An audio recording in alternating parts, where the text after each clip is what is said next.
There's someone in the hot rod community that doesn't seem to get much attention these days. He's up there with the best of all time, including Carroll Shelby and Boyd Coddington. Who is he? Yep, it's Chip Foose. If you just found our channel and have a passion for cool cars, you're in the right place. We've seen some pretty sweet hot rods. But have you ever seen a car that looked so cool that you immediately went, I wish I could have that? Is there a car from a movie that makes your jaw drop? Chip Foose is one of the guys who can make it real for a price. This isn't about a car lover's version of Disney World. We're talking about the show Overhaulin and what happened to Chip Foose, the guy who made it. In this video, we'll dive into whether or not he still works on cars, what he got for his 50th birthday, what he's doing now, and much, much more. Buckle up, because we're in for a wild ride. Chip Foose is a different kind of car designer. He was born in Santa Barbara, California on October 13, 1963. He started working on cars in his dad's garage, Project Design, when he was only 7 years old. By age 12, he had painted his first car, a Porsche 356. That training became a passion, and he was encouraged to go to college for design. While he had to drop out for a few years due to money problems, he did eventually graduate in 1990. He began working for Sterenberger Design and Boyd Coddington's Hot Rod Garage. In November 1997, Foose became the youngest member to enter the Hot Rod Hall of Fame. 1 year later, Foose left Hot Rods by Boyd and started his own automobile design company, Foose Design, with his wife Lynn in Huntington Beach, California. They are currently living happily with their 2 kids. Many of Boyd's other employees soon left to work for Foose's garage instead. Suffice it to say, they parted ways on bad terms. Foose's big break came from a TLC documentary in 2003. The documentary detailed the work he had done on a 2002 Ford Thunderbird, turning it into a whole other animal, an amalgamation called a Speedbird.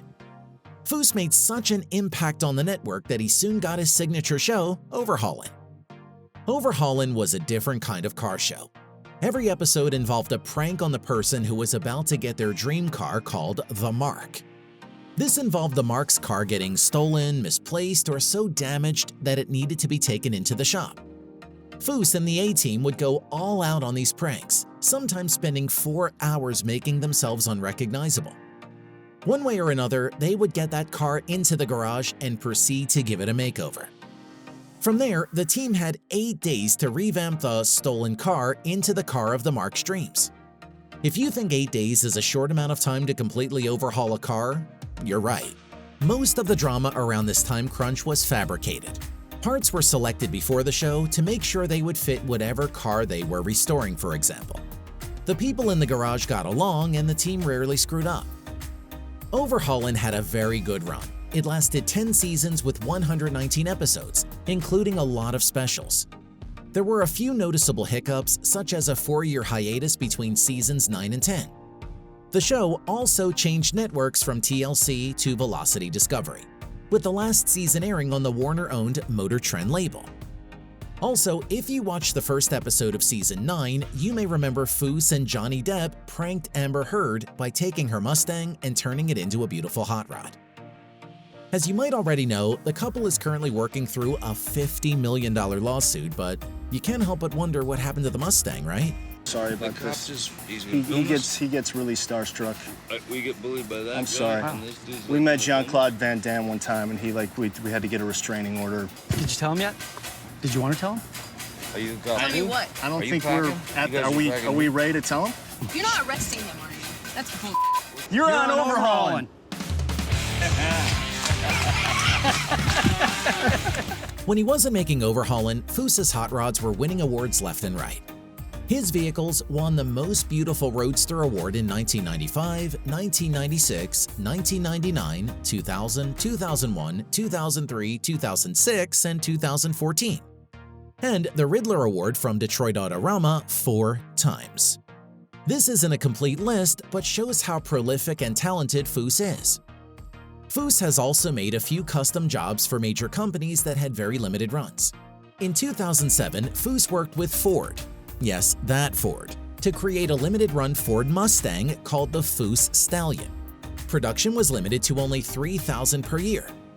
If that doesn't sound limited to you, Foose's more famous car, the Hemisphere or Foose Coupe, had only 5 made. Ever. And that's not all. Along with turning trash cars into treasures, a few of Foose's cars were made into die-cast models. He also turned his passion for customizing vehicles into the toy business Ride Makers, with the help of Build-A-Bear creator Maxine Clark and founder Larry Andreini. One of Foose's models made it onto the Model Car Hall of Fame in November 2009. It wasn't just Foose's real cars winning awards, the toy versions did too. But as per Chip Foose's official site, Overhaulin is no longer accepting applications. Season 10 ended in February of 2020. What happened to this unique show? There could have been a few factors, but the biggest reason was probably the show's gimmick. Overhaulin centered around angering people who owned expensive vehicles for the camera. For argument's sake, imagine that you have a vintage car. While you love this car, part of you knows it could be a little better. Maybe it needs a tune-up. You don't know that a friend or spouse has called the guys on Overhaulin. Suddenly, 2 men in suits show up telling you that your car is a fake and saying that they have to examine it. They promise they'll have it back to you in a week, just to be sure. When your car comes back, it's completely different. Yeah, it's what you've always wanted, but maybe something feels off to you. You put on a show for the camera about how much you love it, but the hype fades quickly. It's what you had in mind, only not quite. Sometimes, things got a little more dangerous than a 4 out of 5 instead of a 5 out of 5 rating. One mark mentioned that their revamped car wasn't fit for highway use. The showrunners ignored him and drove it on the highway anyway. It promptly overheated. Foose and his crew usually have a better track record than this, but instances like these are lawsuits waiting to happen. The fake government officials used in some pranks might also be dicey. While there wasn't any drama behind the scenes, it's easy to see the flaws in Overhaulin's unique formula. It's a prank show involving vehicles worth thousands of dollars. The pranks are usually revealed early enough in the show that the shock wears off quickly. But when that is your premise, there's a bit of risk involved. At least it ended on a high note with a designer car for Shaquille O'Neal. There may also have been issues related to taxes or other forms. Most cars that got modified on Overhaulin were in the $40,000 to $50,000 range. By the time the customizations were done, the value would usually double, if not quadruple, to $100,000 to $200,000. The opposite could also happen if the older car was still in good condition. The show did not help the new car owners at all with any paperwork that came with owning a custom car regardless. Applicants had to have a few $1,000s on hand to make the project worth it. Finally, there were a few episodes that might have affected the show's ratings. One episode featuring a 2014 Chevy Impala was a breaking point for many fans. The car wasn't vintage, so why did they let it on the show? While the showrunners didn't have control over everything, they had no reason to show such a recent model when every other car was much older. Between a shaky premise, paperwork, and questionable decisions, it's easy to see why Overhaulin might not get another season. Luckily, Foose and his company are doing A-OK. He still modifies old cars. Check his website for current projects, including a 2006 Ford GT that his wife got him for his 50th birthday. Ride Makers is also still around with 5 locations in the United States.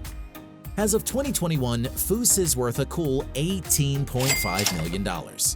And even if you can't get the car of your dreams on TV, you can still add it to Chip Foose's waiting list on his website. Be warned, the dream will still cost you a cool $1 million. So what do you think? Do you have a car that you would want to see transformed? How mad would you be if someone stole your favorite car only to turn it into a revamped version out of your wildest dreams? Comment down below and don't forget to like, subscribe, and ring that bell so that you don't miss a thing. We'll see you next time.